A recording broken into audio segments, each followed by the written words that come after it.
하나님의 말씀 마가복음 5장 22절, 오늘 우리에게 주시는 하나님의 말씀 마가복음 5장 22절에서 28절 그리고 34절에서 36절 봉독해 올리도록 하겠습니다. 마가복음 5장 22절로 28절 말씀.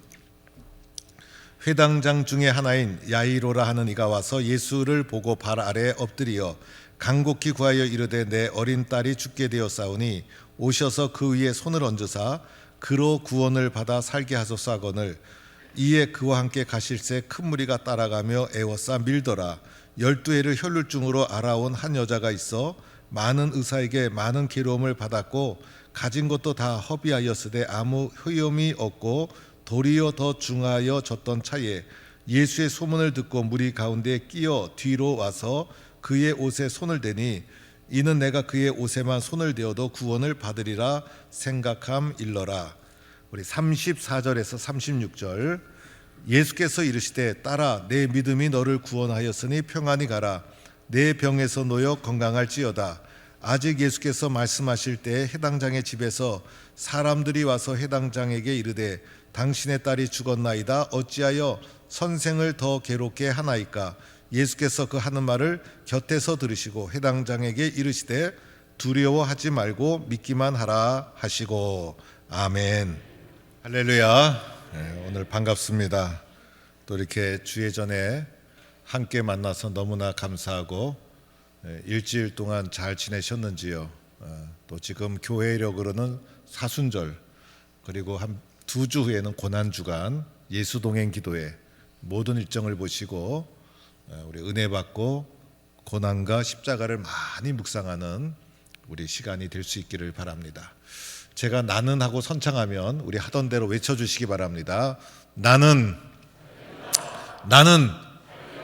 동북교회 우리 가정 올해는 최고로 잘 되는 귀한 해가 될 줄로 믿습니다. 세상에 유명한 길들이 많이 있습니다. 덕수궁 돌담길도 유명하고 담양의 메타세카이어 길도 유명하고 포항 호미반도의 해안길도 유명하고 제주도 올레길도 유명해서 많은 사람들이 구경 가지만은 뭐 길이 길이고 그 길이 그 길이고 볼 거 없으니까 몰려가기는 하지만은 그 길이 그 길이다라는 생각이 되어집니다. 미국의 워싱턴의 버지니아의 유명한 길이라고 장황하게 설명하던데 뭐 그 길이 그 길로 보이는 것이고 맨하탄의 브로드웨이 길이 유명하다고 하던데 뭐 그 길이 도로고 일반길이지 뭐 별난 것도 없고, 그리고 스페인의 산티아고의 순례길이 유명하다고 전 세계에서 많은 사람들이 몰려드는데 저는 가보지 않았지만 가보면 분명히 산티나는 별 볼 일 없는 길일 것 같기도 하고, 그래서 유명한 길 가봤자 그 길이 그 길이다 생각이 듭니다. 세상에서 제일 아름다운 길이 있죠. 세상에서 제일 아름다운 길 바로 교회에 가는 길입니다. 그래서 세상에서 가장 큰 복은 교회에 가는 길을 따라서 교회에 와서 예수님 만나는 것, 이것이 가장 귀한 길이고 가장 축복된 일이고 그런 줄로 믿으시는 성도가 되기를 축원합니다. 우리가 교회에 오면 이 허무한 마음이 다 채워지는 거예요. 그래서 파스칼은 사람의 마음속에는 큰 구멍이, 메꿔지지 않은 큰 구멍이 있는데 이 구멍이 예술로도 문학으로도 그리고 철학으로도 메꿔질 수가 없고 오직 그리스도의 사랑만이 이 인간의 마음속에는 큰 구멍을 메꿀 수 있다, 채울 수 있다, 이렇게 말을 했습니다. 그래서 교회 와서 예수님 만나면 인생의 방황이 끝나게 되는 거예요. 예수님 만나기 전까지는 우리는 방황하는 인생을 살아가고 있는 거예요. 그래서 사람이 교회 와서 예수님 만나고 은혜의 삶을 살아가게 되면, 변화된 삶을 살아가게 되면 그 인생의 가장 큰 축복이고, 오늘 말씀에도 보면 예수님 만나서 변화된 두 사람을 여러분에게 소개하고자 합니다. 바로 회당장과 12의 혈루증으로 앓던 여인에 대한 이야기입니다. 여러분, 이 두 사람이 신음과 고통 속에 살았는데 어느 날 예수님 만나고 은혜를 받고 문제 해결받고 기쁨과 평안 그리고 죽음과 사망의 자리에서 생명의 자리로 변화되는 놀라운 축복을 누리게 되는데, 오늘 말씀을 통해서 우리들도 예수님 제대로 만나서 이런 은혜를 체험할 수 있기를 바랍니다. 오늘 이 본문은요, 마태복음, 누가복음, 마가복음에 다 동시에 등장하는 거예요. 그런데 성경을 연구해 보면 제일 먼저 쓰여진 책이 마가복음이고 마가복음이 제일 짧게 쓰여져 있어요. 그래서 마가복음은 16장까지고 이 누가와 마태는 마가복음을 알고 있었어요. 그래서 마가복음을 토대로 해서 마태와 누가가 자신의 복음서를 기록한 거예요. 그래서 대부분 글을 보면 마가는 짧게 나와 있고 마태와 누가는 글이 길게 표현이 되어 있는데, 오늘 읽은 이 12의 혈루증과 야이로의 딸을 고치신 이 사건 기록만은 이상하게 마가복음이 길게 나와 있어요. 마태와 누가는 이것을 짧게 줄였고, 그래서 특별히 짧아야 될 이 마가복음에 본문이 장황하게 길게 나와 있다는 것이 특징입니다. 그리고 오늘 이 본문은 샌드위치 구조로 되어 있어요. 맨 처음에 야이로의 이 해당장의 딸을 고치는 사건으로 이야기가 시작이 되다가 중간에 12의 혈루증 앓던 여인이 등장하고 마지막에 또 이 백부장 해당장 야이로의 이야기가 나오고, 그래서 이 얘기 구조가 두 이야기가 분리된 것이 아니라 두 얘기가 이렇게 샌드위치처럼 겹쳐져 있어서 이 두 이야기가 왜 이렇게 한꺼번에 겹쳐져 있을까? 그것은 두 사건이 주는 메시지가 동일하기 때문인 거예요. 그리고 메시지가 동일하기 때문에 샌드위치 구조로 나오는 것이고, 또 그 가운데 강조하기 위해서 두 얘기가 겹쳐져서 나오고 있다. 도대체 오늘 이 말씀 속에서 강조하고 있는 것이 무엇인가를 우리가 보아야 되는 거예요. 먼저 이 회당장 야이로에 대한 말씀을 쭉 보니까 이 회당장은 당시에 능력 있는 사람이었고, 그 다음에 성공한 사람이었고, 사회적 지위가 있었던 사람이었고, 그런데 이 사람이 예수님이 지나가신다는 말을 듣고 예수님 발 앞에 달려와 엎드리게 되었어요. 여러분, 이때 예수님을 따르는 수많은 사람이 있었어요. 그래서 예수님 발 앞에 엎드리는 것이 밤에 와서 혼자 아무도 모르게 엎드린 것이 아니라 대낮에 수많은 사람이 보고 있는 가운데 그 시선을 아랑하지 않고 이렇게 엎드렸다는 것은 보통 일이 아니라는 것이죠. 아무리 급해도 예수님 발 앞에 엎드리는 것, 대낮에 많은 사람이 보는 가운데 하기 어려운 일이었다는 거예요. 그런데 이 사람이 간곡하게 엎드려서 하는 말이, 내 어린 딸이 죽게 되었으니 예수님 오셔서 그 위에 손을 얹어서 내 딸 좀 회복시켜 주세요 라는 것이 이 회당장의 간구였던 것이죠. 여러분, 이렇게 다급한 상황이 있기는 했지만은 사실은 쉬운 일이 아니었죠. 이 아버지는 딸 바보라고 하죠. 그래서 이 어린 딸이 병들어서 시름시름 알아가자 이 회당장이 지위도 있죠, 능력도 있죠, 재력도 있죠. 그래서 이 딸을 고치려고 무지하게 노력을 했던 거예요. 그런데 이 딸이 회복되지 않고 이제 점점 병세가 악화되어 가는 것이죠. 그러자 주변 사람들이 아버지로서 할 만큼 했다, 보니까 이 딸의 병은 고칠 병이 아니다, 가능성이 없다, 포기해라. 옆에서 얘기하는 사람들이 더 힘들게 할 때가 있는 거예요. 그래서 상식적으로 봤을 때 이 딸은 고칠 수 없는, 포기해야만 되는 상황에 처해 있는 그런 병이었지만은 이 해당장은 상식적인 생각, 사람들의 조언 이런 거 다 물리친 거예요. 또 자신은 마음속에서 약하고 연약한 마음이 올라오지 않았겠습니까? 나도 지쳤는데 포기할까? 그러나 그런 마음을 다 물리친 거예요. 그리고 내 딸에 대한 희망을 놓지 않은 거예요. 그래서 마지막으로 예수님께 와서 이 딸의 문제를 가지고 발 앞에 엎드려서 간구하게 되었다는 거예요. 여러분, 요즘 세상 사람들이 얼마나 똑똑합니까? 요즘은요, 문제가 몰라서 문제가 아니라 똑똑한 사람이 너무 많아서 문제인 거예요. 그래서 사람들이 자기 생각, 자기 판단, 자기 결정, 이것이 얼마나 많습니까? 그런데 여러분, 내가 결정하고 내가 판단하고 내가 생각한 대로 행하면 여러분, 내 생각의 크기가 사람마다 다르잖아요. 내가 가지고 있는 정보가 잘못된 정보일 수도 있잖아요. 내가 경험한 지식과 경험이 모두 진리가 아닐 수가 있잖아요. 그래서 사람들은 자기가 생각한 만큼밖에 살 수가 없는 거예요. 그런데 오늘 해당장은 이 모든 것을 다 거부하고 예수님 앞에 나가 엎드렸다는 거예요. 그리고 또 두 번째로 나오는 이 혈루증 앓던 여인도 한번 살펴봅시다. 이 혈루증 앓던 여인도요, 여러분 12해 동안 혈루증으로 고생을 했는데 오늘 본문에 보니 많은 의사 찾아갔고 또 찾아갔지만은 괴로움만 받았다는 거예요. 여러분 의사라고 다 고칩니까? 물론 병들면 의사한테 칭찬을 받아야 되지만은 의사가 고치지 못하는 병도 있잖아요. 그래서 많은 괴로움을 받았고 병 치료하느라고 있는 재물 다 허비하고 아무 효과도 없고 병은 더 심해지고, 그래서 이 여자도 자신의 삶을 포기하고 싶었을 거예요. 12해 동안 열심히 노력하는데도 고치지 못한 병이라면 이제쯤 포기해야 되겠구나, 고칠 수 없겠구나, 나는 이렇게 끙끙 앓다가 죽을 수밖에 없겠구나, 이런 생각이 상식적으로 들어올 터인데 이 모든 상식적인 생각을 물리치고 여러분 생각을 약하게 하는 마음과 생각이 들어오면 여러분 그 믿음으로 물리쳐야 돼요. 그래서 물리치고선 예수님에 대한 소문을 듣고 예수님께 가지고 나왔다는 거예요. 그런데 예수님께 가지고 나올 때 과정도 쉽지가 않았어요. 장애물을 만났죠, 여러분.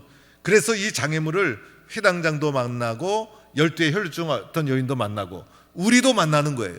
그런데 이 회당장에 대한 기사를 쭉 보면 큰 무리가 이 많은 무리, 여러분 이 많은 무리, 사람이 장애물이더라는 거예요. 이 12의 혈루증 앓던 여인도 어떻게 나옵니까? 무리 가운데 끼어들어 무리가 에워싸 미는 것 등등 해서 사람들 때문에, 여러분 사람 눈치 보다가 예수님 만나지 못하고 사람 눈치 보다가 믿음 키우지 못하고 사람 눈치 보다가 문제 해결받지 못하고, 이게 우리들의 모습이에요. 그래서 사람이 장애물. 그런데 또 사람이 가만히 있습니까? 주변의 사람들 중에 좋은 말 하는 사람이 사실은 별로 없어요. 그래서 오늘도 보니까 이런 말이에요. 당신의 딸이 죽었나이다 어찌하여 선생을 더 괴롭게 하나이까. 딸 죽었다는 거예요. 너 병 못 고친다는 거예요. 너 예수께 나간다고 해서 그게 고쳐질까? 예수님도 못할 거야. 예수님한테 나간다고 별 뭐 큰일이 있을까? 이런 부정적인 여러 가지 말을 이 사람들이 장애물로 만났을 거예요. 여러분 그뿐 아니었죠. 예수님 발 앞에 엎드리고 또 무리가 있음에도 불구하고 예수님께 나온 이 혈루증 여인, 나오기까지 내면의 장애물이 얼마나 많았을까. 그런데 이 모든 것을 다 물리치고 나오게 된 거예요. 여러분 장애물을 넘어서야 되는 거예요. 혹시 여러분이 장애물이 될 수도 있어요. 그래서 우리들은 주님 나는 장애물이 되지 않고 통로가 되게 해주세요, 이렇게 늘 기도하고 자기 자신을 돌아보아야 되는 거예요. 이때 장애물을 딱 해치고 이 여인이 무리 가운데 끼어서, 무리가 막 있는데 이 말을 볼 때마다 저는 청소년 시절에 만원 버스가 생각이 나는 거예요. 만원 버스, 학교 등교할 때마다 버스에 만원 버스. 그때 또 이 차장 하시는 여자분들이 계셨죠. 그때 참 안전하지 않았어요. 우리가 참 어렵고 무식한 세월을 보낸 것 같아요. 차가 붕 떠나는데 차문도 닫지 않고 차에 매달려 갖고 안내원이 그 고생하고 끼어들어가, 그러면서 학교 가고 버스 타고 전철 타고. 그런데 오늘 이 여인도 끼어들어가서 예수님을 향해서 손을 쫙 내밀었는데 그때 내가 그의 옷에만 손을 대어도 구원을 받으리라라고 생각했다는 거예요. 여러분 이 여인과 우리 해당장을 통해서 볼 수 있는 거 뭡니까? 간절함, 그죠? 얼마나 간절했으면 발 앞에 엎드리고 얼마나 간절했으면 끼어들어 손을 뻗었을까요? 이런 간절함과 이런 절박함이 우리 가운데 사라져버리고 말았어요. 이 간절함이 있어야 기쁨도 큰 거예요. 절박해야 은혜도 큰 거예요. 왜 은혜가 없을까? 간절하지 않기 때문인 것이죠. 이 간절함이 사라져버린 시대에 우리가 살아가고 있어요. 그런데 이렇게 예수님께 간절하게 나갔을 때 예수님의 반응은 또 어땠을까? 예수님이 회당장을 보고 회당장아, 야이로야, 너희 집으로 한번 가자.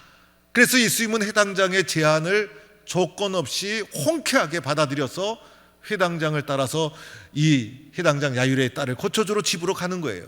그리고 이 여인을 보고 가던 길을 멈추고 뒤돌아서서 여인을 만나주시고 여인을 치료해 주시고, 그래서 오늘 이 절망 가운데 있었던 회당장과 혈루증 여인을 예수님이 만나 주셨다는 거예요. 그러면 예수님이 만나 주신 이유가 뭘까? 이유가 뭘까? 이어지는 말씀에 예수님이 이런 말씀을 하죠. 혈루증 여인에게는 내 믿음이 너를 구원하였으니 평안히 거라. 내 병에서 놓여 건강할지어다. 놀라운 말씀이죠. 또 회당장에게는 두려워하지 말고 믿기만 하라. 그래서 오늘 샌드위치 구조라고 말씀드렸죠. 그런데 두 사람에게 했던 말 중에 동일하게 반복되는 단어가 있어요. 이 혈루증 여인에게는 내 믿음이 너를 구원하였으니, 회당장에게는 두려워하지 말고 믿기만 하라. 무슨 단어가 반복되고 있죠? 동일하게 믿기만 하라. 믿음이라는 거예요. 예수님께 나갈 때 뭘로 나가요? 믿음으로 나가는 거예요. 그렇죠, 여러분?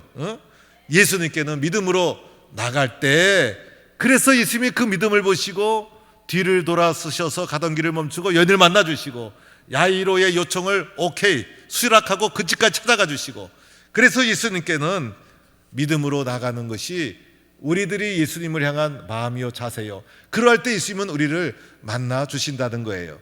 여러분, 계산하지 마세요. 그리고 의심하지 마세요. 그리고 믿어야 되는 거예요.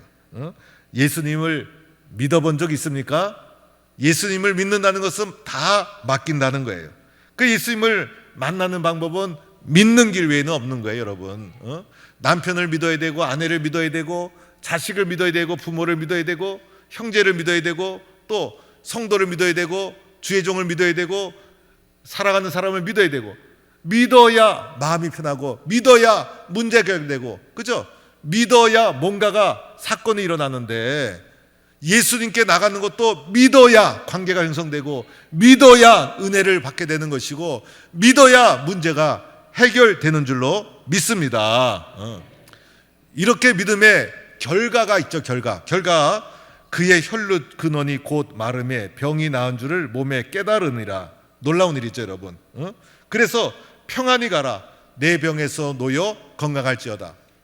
12해 동안 두려움, 염려, 근심, 걱정, 얼마나 신음하는 삶을 살았을까. 그런데 예수님 만나서 곧 혈류 근원이 마르고 평안과 건강의 삶으로 변화가 된 거예요.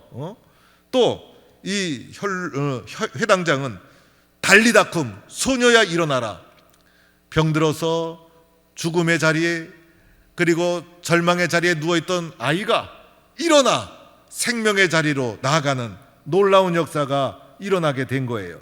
여러분, 예수님 만나면 어떤 문제라도 해결될 줄로 믿습니다. 사람의 마음속에는 상처 아무리 깊고 커도 예수님 만나면 다 회복되는 것이고, 육신의 병도 치료해 주실 줄로 믿습니다. 태산 같은 문제가 밀려올지라도 내가 보기에 태산이지 주님이 보기에는 아무것도 아니에요. 그래서 예수님 만나고 은혜 받고 교회 생활 잘하고, 그게 행복한 길이고 은혜 받는 길이고 변화되는 길이고, 이러한 은혜의 삶을 우리는 살아가는 거예요. 여러분, 오늘 이 혈루증 여인은 자신의 문제였죠. 여러분, 자신의 문제, 내 문제를 좀 봐야 돼요. 여러분, 문제 없는 사람이 어디 있어요? 여러분, 나는 문제 없다 하는 사람이 가장 문제가 있어요. 문제 숨기지 마시고, 문제를 가지고 동굴 속으로 들어가지 마시고, 문제 없는 척 은폐하지 마시고, 내 문제를 하나님 앞에 간절함으로 절실함으로 내어놓으면, 솔직하고 진솔하게 주님 앞에 내어놓으면, 내놓지 않아서 문제지, 내놓는 순간 우리 주님은 만나주시고 나를 품어주시고 사랑해주시고 치료해주시고 우리를 회복시켜 주실 줄로 믿습니다. 그래서 우리들은 믿어야 되는 거예요. 회당장은 자신의 문제가 아니었어요. 여러분, 우리 자신의 문제를 해결받고 나서는 회당장처럼 자신의 문제가 아니라 사랑하는 딸, 그래서 우리에게도 사랑하는 사람이 있잖아요. 사랑하는 아내, 사랑하는 남편, 사랑하는 자녀, 사랑하는 부모님, 또 사랑하는 손주가 없는 사람은 이 말을 이해를 못해요. 그래서 이 사랑하는 사람이 아프면 마음이 아프잖아요. 사랑하는 구역원, 사랑하는 성도 수술한다 그러면 힘들잖아요, 마음이. 그래서 그분들의 문제를 내 문제처럼 여기고, 오늘 이 회당장 야이로의 심정이 되어서 예수님 발 앞에 엎드리는 이 절박함으로 가지고 나간다면 주님이 외면하시겠습니까? 그 문제를 가지고 중보기도 하는 거예요. 간구하는 거예요. 전도대행진 진행되는데 예수 안 믿는 가족, 예수 안 믿는 친구, 예수 안 믿는 형제들 너무 안타까워서 기도하고 권면하고 예수 믿도록 하면 그 분도 은혜 받고. 여러분, 기도가 사랑이에요. 기도가 사랑. 사랑하면 기도하고. 여러분, 누구를 위해서 기도합니까? 사랑하는 사람을 위해서. 기도한다는 것은 사랑한다는 거예요. 그래서 기도하면 사랑이 전달되고, 그리고 사랑이 전달되면 그 마음도 열리고 은혜 받고 예수 믿게 되어서 나도 기쁘고 그분도 영원히 회복되고. 또 전도 많이 하니까 우리 올해 포항 동북교회는 전도 많이 하면 전도 금반지 준다고 하는데 전도 금반지도 내 차지되고, 할렐루야, 얼마나 좋은지 몰라요. 이런 기쁨이 있기를 바랍니다. 예수님 만나기 전에는요, 모든 인생은 방황하는 거예요. 방황은 짧을수록 좋아요. 방황이 길면 그것도 병이에요. 여러분, 인생 자체가 방황으로 끝나면 어떻게 돼요? 그래서 사람은요, 예수님 만나기 전까지는 방황하는 영혼이라 할 수 있고, 그래서 사람들은 이런 종교 저런 종교, 심지어는 사이비 이단 끌려가고, 또 그런데 현혹당하고 미신 따라가고 주술, 그리고 점치는 집, 사주팔자. 우리나라 목사가 많다고 하는데 목사보다 더 많은 게 무속인이라는 사실을 알아야 돼요. 그리고 기독교인 많다고 하지만 기독교인보다 더 많은 게 무속인들이에요. 무속을 따라가는 사람들이에요. 그래서 우리들은 아직도 전도할 사람이 너무너무 많아요. 그래서 모든 사람은 집 나간 둘째 아들처럼 세상에서 세상 따라 친구 따라 방황하고 그렇게 살아가는 것이 세상 사람들의 영적인 모습이라 할 수가 있어요. 우리 사람은 나그네 기질이 있어. 마음을 정착하지 못하고 어디인지 미쳐서 돌아다니고 나그네처럼 떠돌아다니고 한 군데 정착하지 못하고. 그래서 사람들은 이것저것 미쳐서 살아가는 것 같아요. 여행에 미치고, 맛있는 집 찾아가는 것에 미치고, 낚시에 미치고, 등산에 미치고, 운동에 미치고. 미치면요 재밌어요. 여러분, 한번 미쳐보세요. 미치면 재밌고, 미치면 시간 가는 줄 모르고, 그죠? 미치면 돈 아까운 줄 모르고. 그래서 일본 가보면 일본에는 사람들이 얼마나 친절한지. 일본 사람들은 뭘 물어보면 하이, 물어보면 하이. 우리나라 사람들은 대답도 안 하는 무뚝뚝인데 얼마나 친절한지. 특히 여자분들이 간드러지는 목소리로 하이 하게 되면 저는 평생 집에서 들어보지도 못한 목소리예요. 뭘 물어보면 뭘 가르쳐 주는 게 아니에요. 코까지 정정정정 하면서 이렇게 안내해주고. 그렇다고 해서 여러분, 그게 좋은 겁니까? 여러분, 그런 것에 현혹당하면 안 되는 거예요. 미국에 가면요, 미국 사람 그래도 매너가 있어서 여자들한테는 레디 퍼스트, 여자 먼저. 그래서 문을 나설 때도 여자분들한테 양보 착 하고, 운전할 때도 여자분 타라고 문을 탁 열어주고 타면 딱 닫고, 남자는 막 한 바퀴 돌아서 기사도 아닌데 운전대에 앉고선 딱 쓰면 다시 얼른 내려서 달려가서 여자 문 열어주고, 여자는 내릴 때까지 가만히 앉았다가 열어주면 딱 내리는 게 미국 분들, 여자분들이에요. 오늘 내리지 마세요. 열어줄 때까지. 어떤 일이 일어나나 한번 보세요. 여자분들은요, 눈을 마주치면 미국 여자들은 쌩글쌩글 웃어요. 그리고 어떨 때는 윙크도 해요. 그래서 저도 미국 처음 갔을 때, 야, 미국 여자분들이 나를 좋아하는구나. 내가 미국 여자들이 좋아하는 스타일이구나. 그래서 제가 미국에 살까라는 생각이 조금 들어올 정도였어요. 정신을 탁 차리고 나니까 큰일 날 일이에요. 큰일 날 일. 그래도 묵은 된장처럼 무뚝뚝해도 한국 남자, 한국 여자가 최고인 줄로 믿습니다. 예. 아멘 안 하시는 분은 다 문제 있어. 예. 등산을 가서 다 내려다보면 너무너무 좋아. 등산에 미쳐서 휴일이고 낮이고 밤, 요새는 또 밤에도 등산 다녀요. 그것도 미친 것 같아. 그리고 주일날 예배당 안 오고 등산 다니고, 낚시하는 사람 손맛이 좋다고 그러면서 이것저것 천지사방 돌아다니다가 돈 들여가지고 낚싯대 가지고 알래스카 고기 잡으러 가고, 아니 그 고기 잡으면 죽도시장 가면 되는 거지. 예? 도박하는 사람들 미쳐가지고 밤을 새는데 그렇게 밤새워 공부하면 서울대 갈 것 같아요. 그 공부는 밤새워 안 하고 도박에 미쳐가지고 눈이 벌게져 가면서 도박하고 심지어 마약도 한다는 거예요. 이거 우리나라 큰일 났어요. 우리나라가 술 소비량이 세계 4위. 저는 월드컵 4강만 있는 줄 알았더니 술 소비량도 세계 4강이 우리나라예요. 축구, 야구, 자전거, 골프, 저는 그 장비 어마어마하게 비싸요. 저는 자전거 값 얼마 안 된 줄 알았더니 요즘 자전거가 자동차 값 나가는 자전거가 있다는 거예요. 아니 바퀴도 얇고 바퀴도 2개인데 왜 이렇게 비싸요? 이해가 안 가는 거예요. 자전거도 잘 못하고 축구도 잘 못하고 골프도 잘 못하면서 장비는 또 제대로 갖춰야 돼. 그래서 미치니까 돈 아까운 줄 모르고 돈 그렇게 아깝게 써가면서 미쳐서 돌아다녔는데 여전히 마음은 허전하고 인생의 상처는 치유되지 않고 세상이 주는 기쁨은 잠깐이고 마음의 빈 구멍은 여전하고, 이렇게 세상 따라가다가 세상 재미 따라가다가 허무하게 후회 속에 한 번뿐인 인생 마치는 것이 우리의 인생이라는 거예요. 여러분, 미쳐도 예수에 미칠 수 있기를 바랍니다.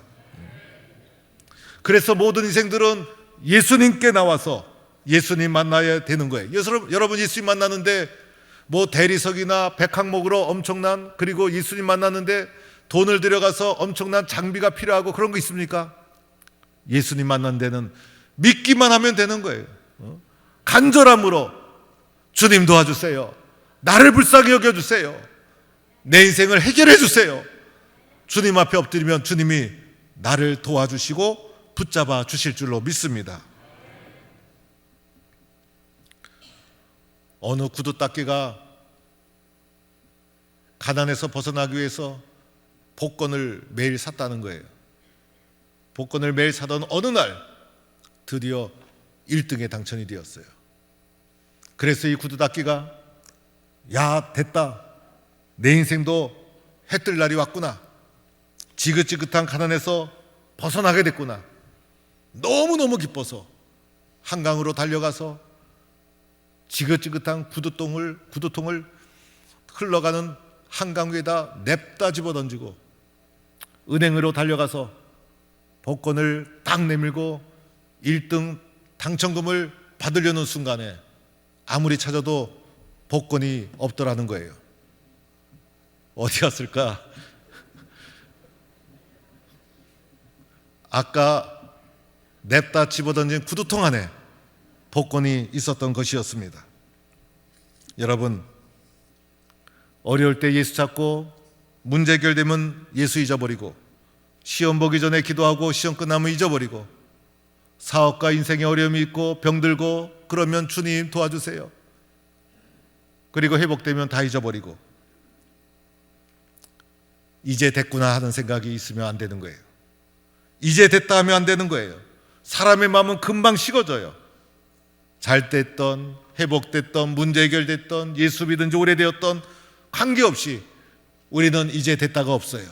항상 갈급한 마음, 항상 간절한 마음, 항상 초심으로 돌아가 예수님 도와주세요, 예수님 만나고 싶어요, 예수님 함께하고 싶어요, 그렇게 주님 앞에 나가는 거예요.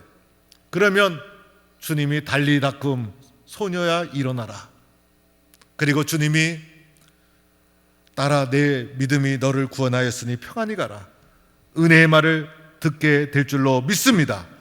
이렇게 믿음으로 나가 주님 앞에 귀하게 쓰임받는 동부의 모든 성도가 되기를 주의 이름으로 간절히 축원합니다. 하나님 감사합니다. 우리의 연약한 인생에는 예수님이 있어야 합니다. 간절함으로, 절실함으로 내 인생의 무거운 짐을 주님께 가지고 나가면 주님이 반드시 품어주시고 회복시켜 주시고 온전한 평안과 기쁨을 주실 줄로 믿습니다. 변함없는 마음으로 주님 앞에 나가 은혜 받고 우리의 인생의 허무하고 빈 구멍을 주님의 말씀으로 가득 채워 능력 있게 살아가는 우리 모두 되게 하여 주옵소서. 예수님의 이름으로 기도드립니다. 아멘.